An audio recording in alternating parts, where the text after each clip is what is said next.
반갑습니다. 구독, 좋아요 눌러주시고 큰 부자 되시기를 바라겠습니다. 자, 금융시장은 이미 위기 국면 진입을 했죠.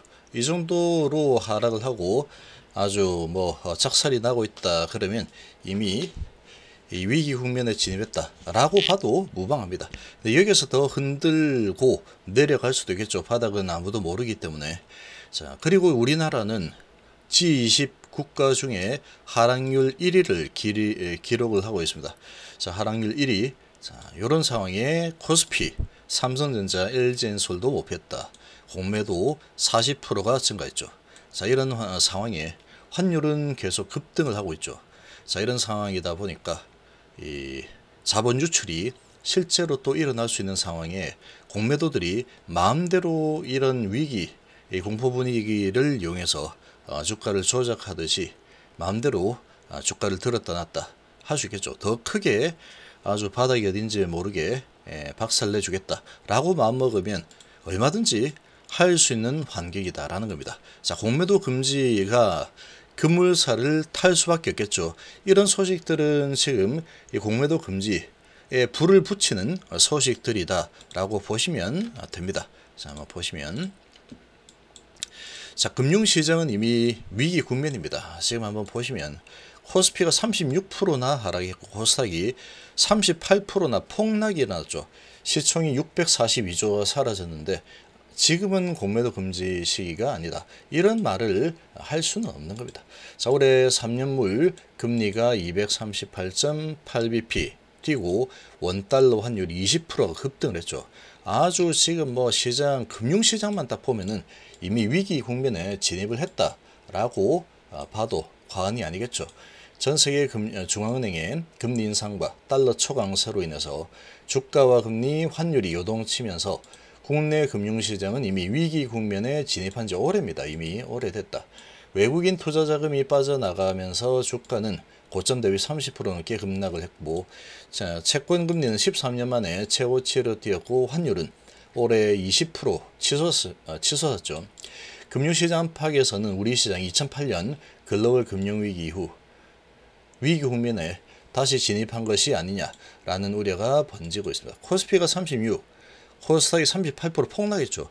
시총도 엄청나게 날라갔고, 자, 정말로 크게 하락을 했고, 국내 대표 기술 수출 기업인 삼성전자가 9개월에서 33.8%나 떨어졌습니다.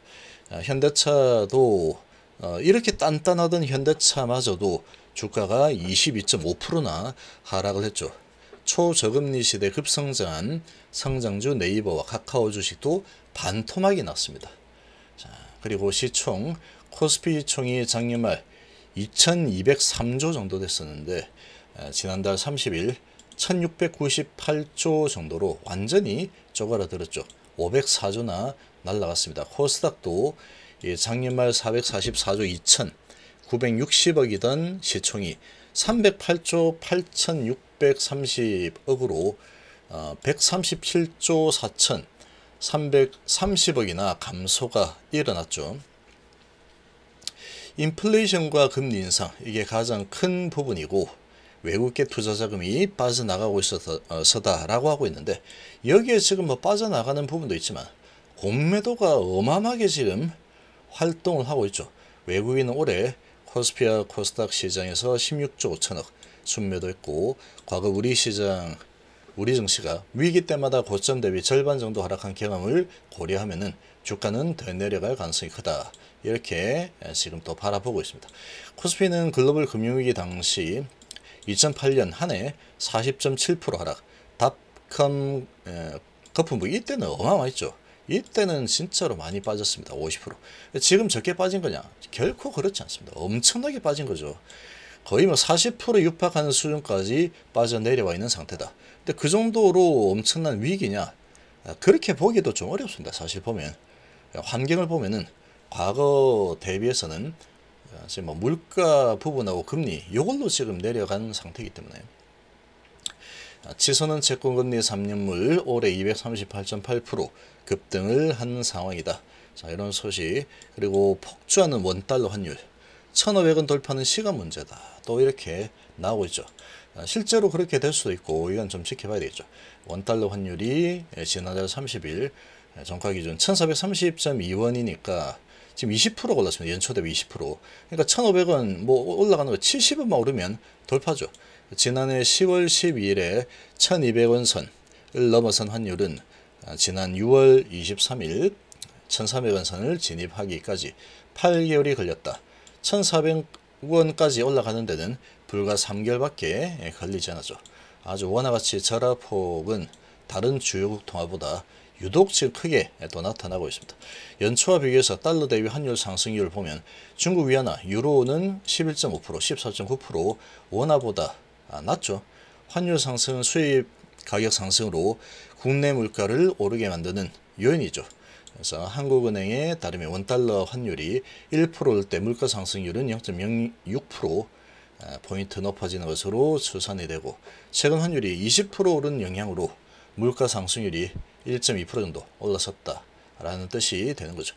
외환 당국은 지난 2분기 외환 시장의 역대 최대 규모 154억 900만 달러를 순매도했지만 환율 상승 흐름을 바꾸기는 역부족이다. 최근 원화가 위안화의 가치 하락에 연동된 데다가 수출 의존도가 높은 중국, 미국, 유럽 등 국가의 경기가 긍정적이지 않아서 원화의 평가 절하폭이 더 커진 것으로 분석이 된다. 그래서 올해 말 원달러 환율은 1,500원 상단까지 열어갈 것이다. 자, 이런 부분이 계속 쏟아져 나오고 있는 소식이 이런 상황에 삼성전자, LG엔솔도 피하지 못했습니다. 코스피 공매도가 40%가 늘었죠. 자, 엄청나게 늘고 있습니다. 공매도가 다시 늘어나고 있다. 삼성전자, LG엔솔 등 시총 상위 기업의 공매도 거래 대금은 지난달보다 증가했고 이달 들어서 증시가 고꾸라지면서 하락에 베팅한 투자자가 늘었다라는 뜻이다. 하락에 베팅한 투자가 늘었다라기보다 공매를 쳐버리겠다라는 거죠. 지금. 코스피 공매도 거래 대금 40%가 급증했습니다. 엄청나죠. 이 공매도를 엄청나게 치면 환율은 다시 또 올라가게 되고 이렇게 계속 악순환이 진행이 되는 겁니다. 그러면 진짜로 지금 우리나라 위기 국면으로 몰고 갈 수 있는 상황이 되겠죠. 이런 부분을 막는 부분 가장 큰 또 이 수단 중에 하나가 공매도 금지가 되는 겁니다. 그러니까 대만도 자본 유출이 심해지면 공매도 금지 진행했다 이렇게 하고 있죠. 그러니까 지금 환경이 하루아침에 좋아지기가 아주 어려운 환경이죠. 그러니까 공매도 금지에 대한 니즈가 정말로 커진 상황이다. 이렇게 보시면 되겠죠. 7, 8월 베어마켓 랠리를 거치며 줄어들던 공매도 거래 대금이 다시 늘어났고 시총 상위 기업들도 공매도를 피해가지 못했다.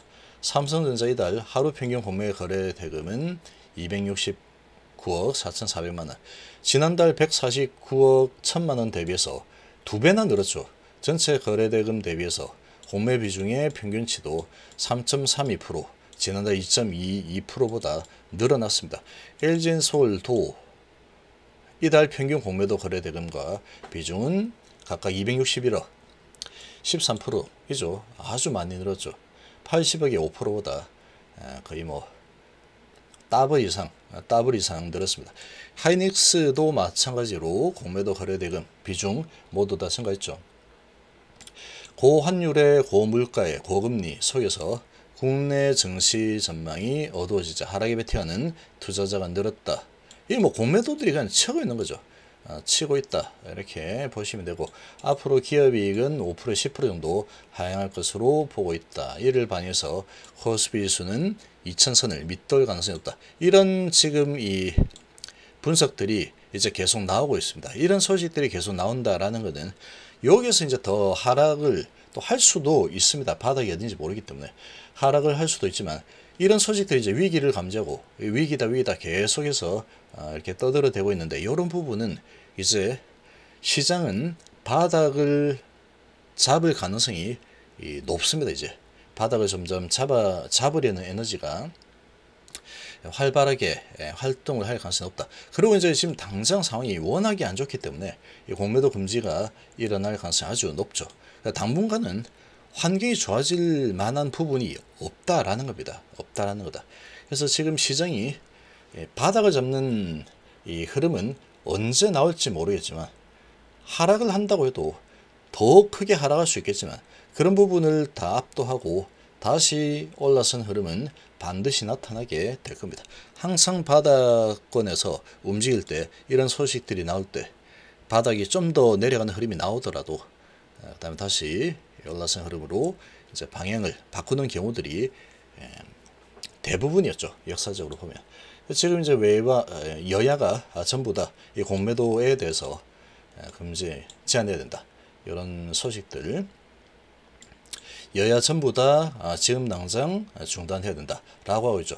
그렇게 해야 되는 이유는 차고 넘칩니다. 지금 이런 소식들이 계속 나오는 부분을 보면은 지금은 공매도 금지하는 게 때가 아니다. 이런 전문가들 회의 중이에요.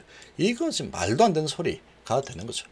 대한민국의 위기보다 내 이익이 더 중요하다. 이렇게 얘기하는 건데 이건 이제 먹힐 만한 환경이 아니다라고 볼 수가 있겠습니다.